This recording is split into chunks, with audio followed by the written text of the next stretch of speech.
তো যেটা বলছিলাম আজকে তোমাদের প্রথমে যেটা বলবো, এনটিপিসি তো ফর্ম সামনে বেরোচ্ছে, সাথে গ্রুপ ডি থাকছে, এত ভ্যাকান্সি তো যাই হোক ম্যামের ক্লাস তোমরা করেছো, ম্যাথসের ক্লাস, আমার পাশে যে ম্যাম দাঁড়িয়ে আছে, তো ম্যাম দাঁড়িয়ে আছে, আর ম্যামও জানতে পারবে ব্যাপারটা আমার ডিটেলস, যদি ম্যাম সব জানে ব্যাপারটা।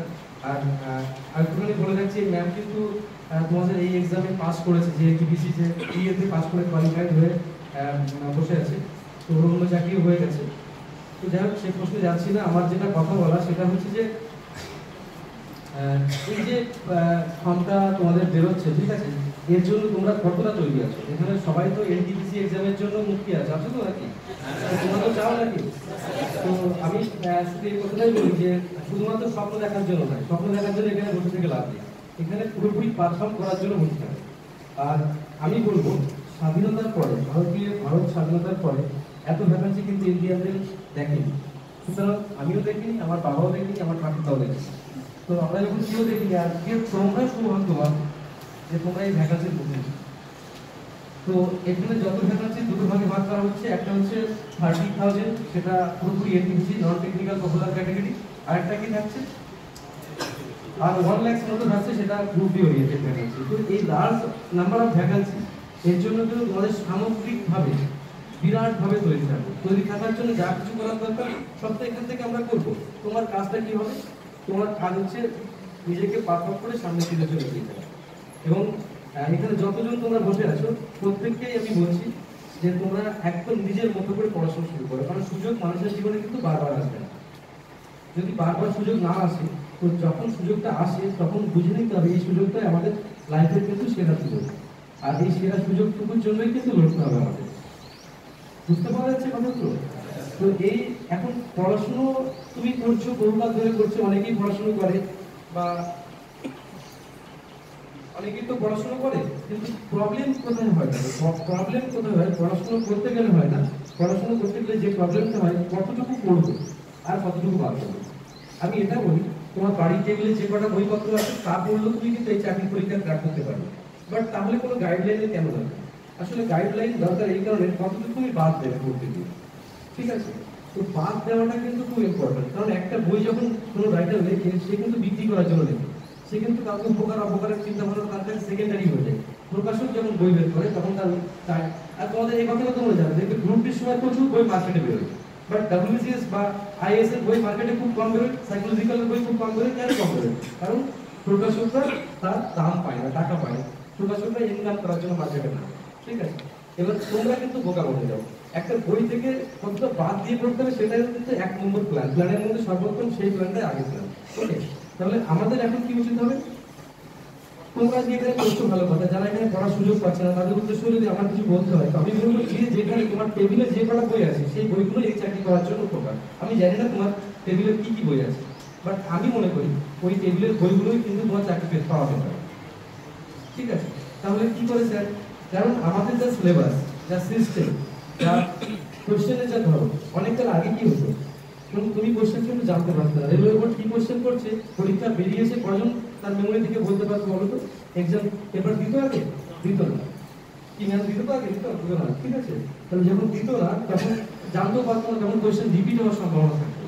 নাওয়াডেজ কোশ্চেন কিন্তু রিপিট হলো, একই কোশ্চেন তুলে দিচ্ছে না, কখন কি করছে, লাইন থেকে তুলে একটু আলাদা আলাদা করে দিচ্ছে। সুতরাং তোমার বইও কিন্তু পুরোপুরিভাবে কমপ্লিট ফিগারে আসবে না, তোমাকে টেক্সট পড়তেই হবে, টেক্সট পড়াটা তোমার কাছে কিন্তু খুব ইম্পর্টেন্ট।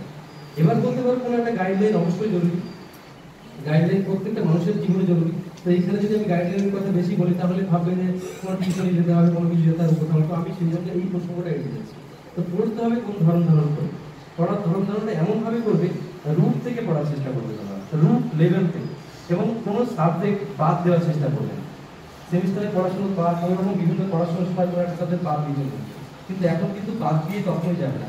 এখন পড়াশোনার কোয়ালিটিটা তোমার মধ্যে তৈরি করতে হবে নিজের মতো করে, আর পড়াশোনার মধ্যে কোনো রকম ফাঁকিবাজি রাখা যাবে না। জীবনের সর্বোত্তম যে পরিশ্রম, যে কষ্ট, তা তুমি এখন করে নেবে, কারণ এই যে সুযোগ তোমার লাইফে আর কবে আসবে তার জন্য কিন্তু বড় প্রশ্নচিহ্ন মুখোমুখি তোমাকে হয়ে থাকতে হবে। তো সুযোগ তোমার জীবনে যখন একবার এসে গেছে, তো আমি বলবো যত ডিফেন্সিভ মেন্টালিটি তোমার মধ্যে থাকে এবং যতটা তুমি পারফর্ম করার জন্য রেডি আছো, সবটুকু সত্যি তুমি উজাড় করে দিও। দেখবে তোমার জীবনের একটা স্টেজ, একটা প্ল্যাটফর্ম, একটা লাইফ তুমি খুঁজে পাবে। আর তুমি কেন লড়বে না? তুমি যদি একবার সরকারি চাকরি পেয়ে যাও তাহলে তোমার লাইফ তো গড়ে গেল। ইন দ্য সেন্স কেন বলছি কথা, আমি এই কারণে বলছি সরকারি চাকরি যে একবার পেয়ে যায়, বলতো সেকেন্ড বার তাকে কি এখন এক্সাম দিতে হয়? চাকরি টিকিয়ে রাখার জন্য হয় না। আমাদের দেশ কিন্তু এখন সেরকম। তো আমাদের দেশ যেহেতু এখনো সেরকম, তাহলে তোমার উচিত ওই যে কয়টা কোশ্চেন এক্সামে আসবে সেগুলো পারলেই যখন তোমার চাকরি হয়ে যাবে, তার জন্য যতটা পরিশ্রম করো তত পরিশ্রম আমি করবো। তোমরা কি আমার সঙ্গে মানে সমর্থন করছো কথাটা? তাহলে সমর্থন যদি করো তাহলে আজ থেকে তোমাদের যাত্রা শুরু হোক, এবং সেইভাবেই শুরু হোক।